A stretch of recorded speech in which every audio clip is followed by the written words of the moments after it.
हौसला वो मंजर भी आएगा, प्यासे के पास चल के समंदर भी आएगा।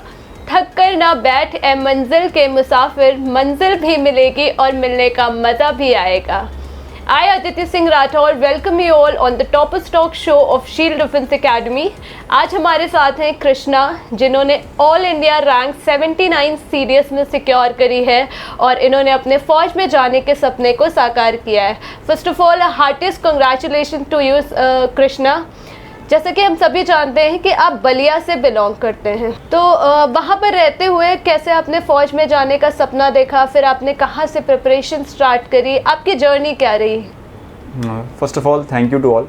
एंड जैसे मैम ने बोला कि मैं बलिया से बिलोंग करता हूँ और मैम फ़ौज में जाने का सपना मैम मैं इसका श्रेय अपने पिताजी को दूंगा, क्योंकि जब मैं 12th पास किया था तो लिटरली मैं बता रहा हूँ कि मैं थोड़ा सा कंफ्यूज था कि वेदर आईआईटी जेई की प्रिपरेशन करूँ या एनडी की, क्योंकि उस समय तक हमें पता रहता था कि हाँ ये दो फील्ड्स हैं जो 12th के बाद हमें चांसेस देती हैं कुछ अच्छा करने के लिए। राइट।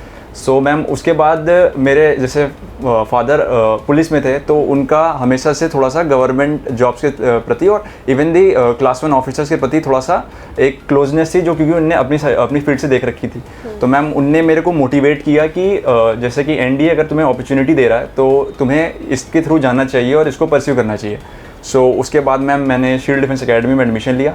एंड मैम पहले मैं उतना मोटिवेटेड नहीं था फौज के प्रति, मैंने एक एज अ ट्राई करने के लिए ज्वाइन किया था। लेकिन जैसे मैं इसका पार्ट बना और यहाँ से मैंने काफ़ी टॉपर्स निकलते हुए देखा, और शिवम सर के हम लोग लेक्चर्स भी अटेंड करते उस समय मैथ्स के, सर हमें हमेशा मोटिवेट करते रहे, तो उसके थ्रू मैम ये एक ड्रीम बनता गया। और मैम उसके बाद इनिशियल फेजेस में कुछ सेटबैक्स ज़रूर थे, लेकिन उसके बाद मैंने देखा कि मैं इसकी प्रिपरेशन के थ्रू अपने आप को इवॉल्व कर रहा हूँ, एक बेटर ह्यूमन बन रहा हूँ, एक बेटर पर्सन बन रहा हूँ on the daily basis.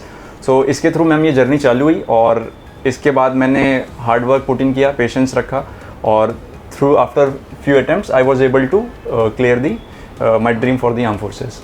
That's amazing Krishna. Krishna ये बताइए कि इस पूरी जर्नी में जो आपने प्रिपरेशन करने को चुना, फ़ौज में जाने को चुना, इस पूरी जर्नी में आपकी इंस्पिरेशन कौन रहा है, आपका सोर्स ऑफ मोटिवेशन क्या था?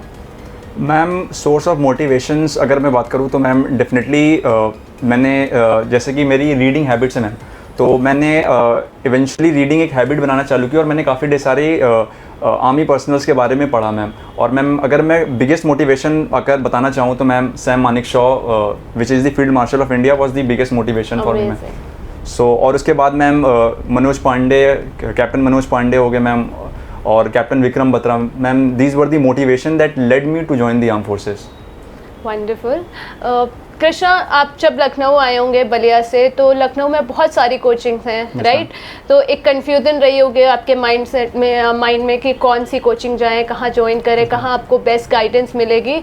तो आपने शील्ड डिफेंस एकेडमी को ही क्यों चुना मैम? और कैसे यहाँ तक आप कैसे पहुँचे, किसके? डेफिनेटली मैम थोड़ी सी कन्फ्यूजन थी, बिकॉज हमें पता है कि आजकल बहुत सारे ऑप्शंस हैं हमारे पास, और ये जैसे कि हमें पता है कि अब तो डिजिटली काफ़ी प्लेटफॉर्म भी अवेलेबल हैं। बट मैम मैंने देखा कि मैं ऑफलाइन में थ्रू द टीचर व्हेन वो अवेलेबल है हमको, मैं फिजिकली ज़्यादा समझ सकता हूँ, अपने डाउट्स क्लियर करवा सकता हूँ।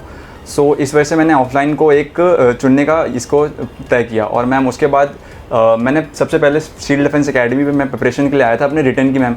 तो उसके बाद पहले मैंने इनिशियली में कुछ क्लासेस करी, तो मैम मुझे लगा कि ये मेरे लिए बेस्ट है, बिकॉज वहाँ के जो टीचर थे मैम वो कॉन्सेप्ट बहुत अच्छे से क्लियर कर रहे थे। और उसके बाद मैम अगर हम बात करें वहाँ से टॉपर्स भी काफ़ी निकल रहे थे। तो मैम ये एक काफ़ी अच्छा इकोसिस्टम बन गया था, जो कि मुझे लगा कि मेरे लिए बेनिफिशियल अगर मैं आगे चलूँगा और इसके थ्रू मैं सक्सेसफुल हो सकता हूँ। इस वजह से मैंने शील्ड डिफेंस एकेडमी को चुना। Wonderful, and thank you so much for choosing shield defence academy. और आप अभी एक प्राउड शील्डियन की तरह यहाँ पर बैठे हुए हैं, I can see the confidence. Krishna, ये बताइए कि आपके एसएसबी के दौरान, वैसे तो आपका पूरा जो 5 दिन की जो पूरी एसएसबी रही होगी बहुत ही इंटरेस्टिंग रही होगी, बट एसएसबी के दौरान any one interesting moment which you would like to share? Ma'am ऐसे तो 2 से 3 मोमेंट्स है जो कि मैं रिकॉल करता हूँ as one of the best moments of the SSB. Ma'am एक मैम इंटरव्यू के दौरान था। मैम क्या हुआ कि जब मेरा इंटरव्यू कंप्लीट हुआ तो मेरे को ऑफिसर्स जो मेरा इंटरव्यू ले रहे थे उस समय, कर्नल सर, सो उनने मुझे बोला कि आखिरी में उनने मुझे विश किया कि you have done very well and आगे आपको और अच्छा करना है, जो टास्क बचे हुए हैं। सो मैम मुझे लगा कि मेरा इंटरव्यू शायद ख़त्म हो गया है, तो मैं तुरंत मैंने थैंक यू बोला और मैं खड़े होकर जा रहा था। तो सर ने मेरे को रोका कि नहीं कृष्णा, अभी इंटरव्यू बचा हुआ है। तो मैम मैं फिर आके बैठा, फिर वो मेरे तरफ देखते हैं, फिर हंसे कह रहे हैं कि बहुत जल्दी है क्या? नहीं, तो मैंने बोला ऐसा नहीं है। उसके बाद उनने मेरे को कहा कि एक क्वेश्चन बचा है जो मैं तुमसे पूछना चाहता हूँ। सो मैम उसके बाद उनने मेरे से कहा कि आंखें बंद कर लो। तो मैम मैं थोड़ा सा कंफ्यूज हुआ कि ये मतलब इंटरव्यू क्या हो रहा है। तो फिर उन्होंने मेरे से बोला कि तुमने इस रूम में जो भी ऑब्जर्व किया अब तक, तुम्हें मेरे को 5 चीज़ें बतानी है जो फैक्ट के बेसिस पे जो तुमने ऑब्जर्व किया। सो मैम वो थोड़ा सा एक ट्रिकी क्वेश्चन था इंटरव्यू में जो मुझे याद रहा। और एक GTO का फ़नी इंसिडेंस ये था मैम कि जैसे हम लोग GTO करते हैं तो PGT होता है हमारा। तो उसमें क्या था कि हम लोग PGT 3 पे थे उस समय, और तब वहाँ PGT 3 थोड़ा डिफिकल्ट था बिकॉज वहाँ पे बहुत सारे स्ट्रक्चर थे जो हमें नेगोशिएट करके आगे बढ़ने होते हैं। तो मैम मैंने पीछे से आइडिया दे दिया था और वही उसका सोल्यूशन था। लेकिन क्या हुआ कि हम लोग ने उसको आइडिया को सुना लेकिन उसको इम्प्लीमेंट नहीं किया। उसके बाद हम लोग दूसरे ऑब्स्टिकल ट्राई करते रहे। तो मैम इस तरीके से 20 मिनट निकल गए थे। और उसके बाद फाइनली GTO सर हम लोग तरफ देखते हैं और बोलते हैं, थोड़ा सा गुस्से में बोलते हैं कि यू आर पुलिश, ऐसा करके उन्होंने बताया। फिर उसके बाद जाके हमने वो क्लियर किया। तो मैम वो भी था कि हम लोग बाद में आके उसके बारे में बात करके भी हंस रहे थे कि हमने तुरंत आइडिया दिए थे लेकिन उसको इम्प्लीमेंट नहीं किया। सो मैम ये 2 मोमेंट जो मैं बोलूँगा कि ये थोड़े से मेरे को हमेशा याद रहेंगे SSB में। Okay, wonderful. वाकई में बहुत इंटरेस्टिंग मोमेंट था। कृष्णा, ये बताइए शील्ड डिफेंस एकेडमी का आपके सिलेक्शन में क्या रोल रहा है? मैम एक बहुत ही इंपॉर्टेंट रोल रहा है, मैं ये बोलूँगा, बिकॉज मैं यहाँ से रिटन की प्रिपरेशन कर रहा था। सो उसके थ्रू मुझे ये पता कि स्ट्रैटेजी क्या होनी चाहिए, क्योंकि मैंने काफ़ी टॉपर्स के टॉक सुने थे यहाँ से, जो यहाँ के एल्यूमिनस हैं शील्ड डिफेंस एकेडमी के। उनकी स्ट्रैटेजी के थ्रू मैंने एक कंबाइंड स्ट्रैटेजी निकाली जो कि मुझे काफ़ी हेल्पफुल रही। फिर उसके बाद में मैं कहूँगा कि SSB में इंपॉर्टेंटली बहुत ही इंपॉर्टेंट रोल रहा है। मैम जैसे ही मेरी SSB की डेट्स आई तो मैंने सबसे पहले यहाँ पे शील्ड डिफेंस एकेडमी में आके बताया। तो उसके बाद हम लोग एक रिगरस ट्रेनिंग के थ्रू गए थे मैम, अगर मैं बोलूँ, क्योंकि यहाँ पे रेगुलर PPDT सेशंस होते थे मैम। अगर SSB एक्सपीरियंस को पता है कि screening is one of the toughest part of the SSB, क्योंकि आप जब स्क्रीनिंग होते हो उसके बाद ही आप 5 दिन रखते हो। तो यहाँ पे हम लोग ने बहुत ही रेगुलर बेसिस पे स्क्रीन की प्रैक्टिस की थी ma'am. Eventually that was fruitful because उसके ही थ्रू मैंने मोस्ट ऑफ द टाइम अपनी स्क्रीनिंग क्लियर की है। सो मैं ये बोलूँगा कि repetition and practice is the key, और जो यहाँ शील्ड डिफेंस एकेडमी मिलती है। उसके बाद मैम जो एक्स ऑफिसर्स हैं यहाँ पे जिनने एक्स बोर्ड्स में सर्व किया है मैम, उनकी गाइडेंस और वो पिन पॉइंट करते हैं जो मिस्टेक्स हम शायद कमिट कर सकते हैं अपने SSB ड्यूरेशन के दौरान।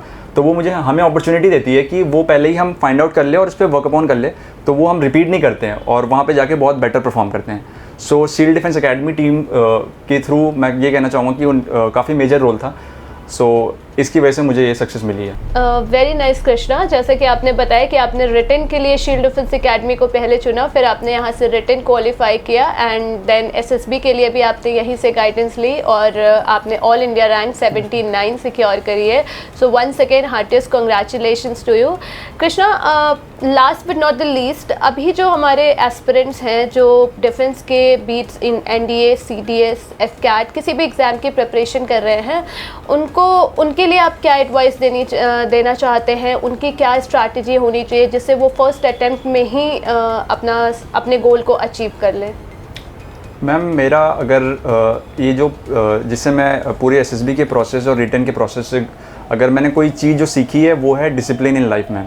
क्योंकि अगर आपके पास कोई गोल है और आपका टारगेट सेट है और आप उसके प्रति अगर एवरीडे बेसिस पे काम करते हो, अपने आप को इम्प्रूव करते हो, तो मैम मुझे लगता है डेफिनेटली आप एक बेटर इंडिविजुअल बनते हो और डेफिनेटली सक्सेस मिलती है, बिकॉज हार्ड वर्क कभी वेन नहीं जाता मैम।